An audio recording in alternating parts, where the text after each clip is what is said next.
Grant a man power, and he will reveal his true face. But what of one to whom dominion in some sphere is ordained by higher powers, by inherited right, yet who must, in one way or another, fight for his own will and title?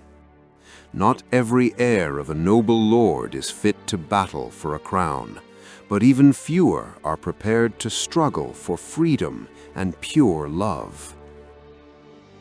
Chapter 1. The Transylvanian Bride.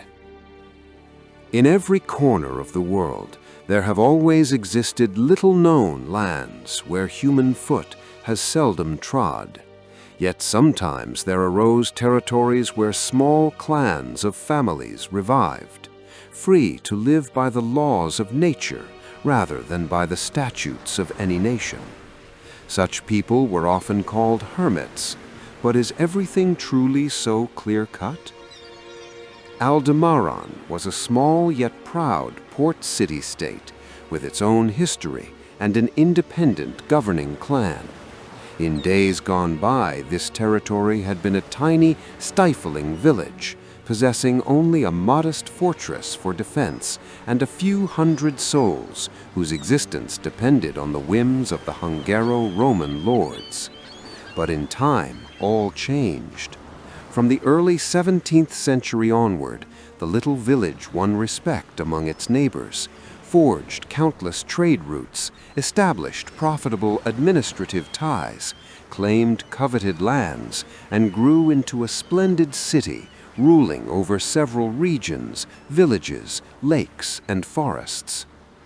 Truly, the struggle for power is one of the most enduring political afflictions throughout human history. Every ruler finds it advantageous to expand his domains and enter the annals of his country as a great commander and conqueror. Warring strife, alas, touches not only the highest ranks, but also the common townsfolk, who must bravely bear all the hardships of the political yoke.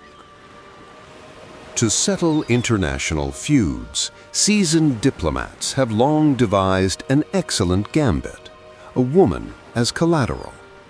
Any female, especially among aristocrats, typically became expendable materia for continuing the dynasty's line or for smoothing over interethnic conflicts.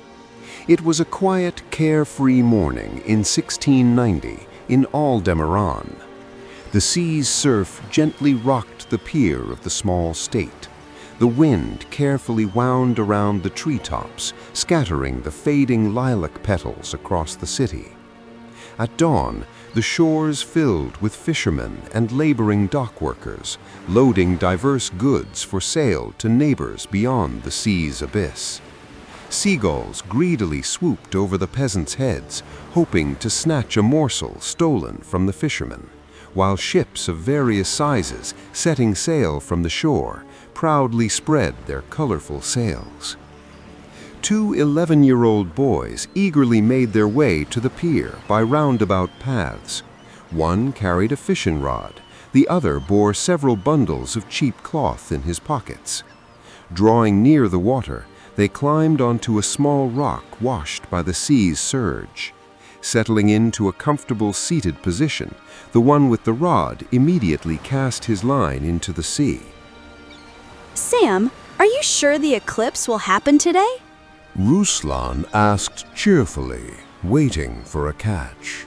His friend Sam silently pulled one of the bundles from his nearby pocket and tipped out a pair of unusually shaped glass shards. Whoa, where'd you get those? Aunt Dana recently smashed a wine bottle at the counter. I managed to scoop up a few pieces before she noticed.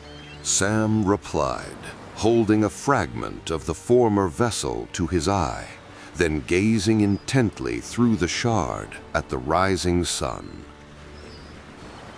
So, what do you see? Ruslan grew even more intrigued. His companion, without uttering a word, passed him a piece of glass so he could verify the truth of his claims. Through the prism of the glass, Ruslan caught sight of the coral sail of a vast flagship. That's no trading vessel, he muttered, squinting. At that very moment, the two adolescents heard the unexpected toll of a bell ringing from the summit of the seaside fortress. It had survived since the port city's founding, a monument to their ancestors. Usually, the bell rang infrequently, only on major holidays or in emergencies, so it was quite stirring to hear its call at such an early hour. Soon, people began gathering near the shore and in the central square. Folk who had been peacefully asleep in their homes mere minutes before.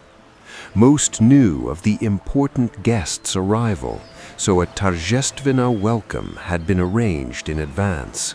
They discussed the event, simultaneously moving toward the rising sun, which seemed to slowly emerge from the sea's depths. Wow, so much for going to see the eclipse. Why such a crowd? Lest his parents scold him and his friend if they caught sight of them. Run! Sam ordered, instinctively drawing his head into his shoulders to appear shorter and less noticeable. The boys leapt from the far side of the rocky outcrop, landing knee-deep in water, then hid in the nearby bushes. They mutually decided to lie low and observe the scene in secret. Meanwhile, aboard the submarine Phoenix, Gabriel fostered, a 17-year-old princess of the Northern Vale, niece to the reigning king of Romania, daughter of a Transylvanian nobleman. The noblewoman held course toward her sentence.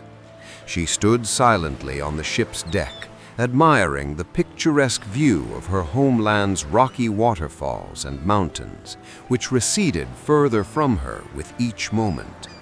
The princess's father dozed in his private cabin with a young mistress, while her personal maid, wide-eyed, remained at her mistress's side. Gazing down at the sea's depths, the girl once more pondered her fate, soon to be decided. In today's reality, a woman's origin determines only the size of the contract men will draft based on her dynastic tree. Otherwise, a woman is the most dependent creature on the planet, whether she be queen or simple peasant. Only a husband's love can save her, but that is as rare as, say, a solar eclipse. The darkening skies interrupted her silent monologue. A heavenly ray shot like lightning through the bluish hue of Gabriel's eyes, then suddenly vanished beneath the stubborn moon, which chose to battle the sun for the right to reign in the heavens and fully eclipsed its rival in its full moon form. For a moment, day turned to night. Birds swirled above the princess's flagship, crying anxious songs. The wind rose, and the sea churned as if before a storm. In the distance, the bell's toll was heard. All around seemed an omen of ill for the young girl, a mere pawn in the hands of her father and the king of the Romanian lands. Yet, after several minutes, the gloom and fear receded, and the sun shone once more on the horizon of the Black Sea. My lady, we are arriving. You must change your attire. The maid announced humbly, bowing her head. Crimson arrows of the rising light accompanied the princess of the Northern Vale as she disembarked onto Aldemaron's shore. The people parted at the sight of the potential bride of the heir, her face hidden beneath a long crimson veil adorned with silver, unusual patterns from the distant land of her birth. Peasants whispered in colorful tones and bowed with smiles before Gabriel fostered and her father.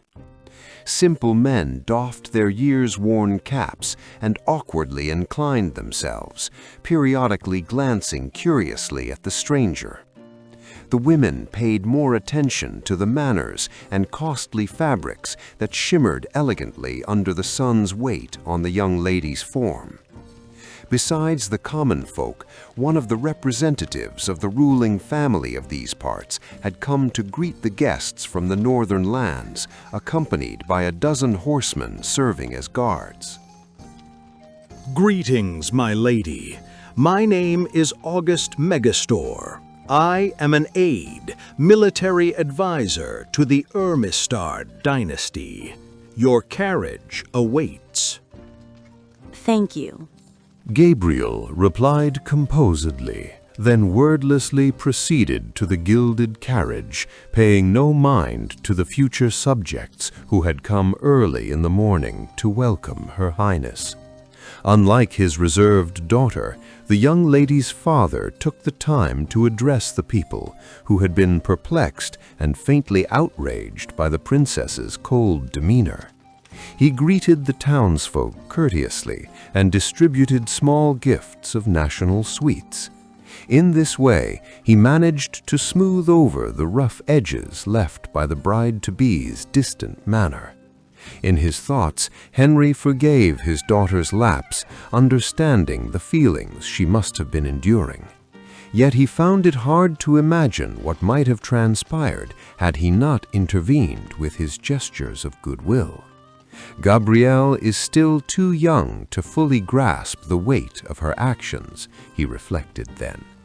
Mr. Henry Foster had earned his high station not merely through noble birth, but also by virtue of his skill in finding common ground with nearly anyone, especially women. In close-knit business circles, he was nicknamed the Tempter among fools. The people of Aldebaran received him warmly, yet he could not linger. The visiting guests were eager to reach the city's principal estate. Accompanied by a retinue from their hosts, the carriage soon arrived at the gates of the governor's mansion, restrained in its opulence, yet dignified. 𝔎𝔦𝔫𝔤𝔰 dismounted and assisted the princess in alighting from the carriage. He then escorted the guests through the central entrance of the mansion into the grand hall. The scent of various living plants arranged along both sides of the courtyard and the song of nightingales soothed the minds of the foreign visitors. The guards admitted only the princess and her father into the main hall, while the servants and their belongings were escorted to private chambers prepared in advance for distinguished guests.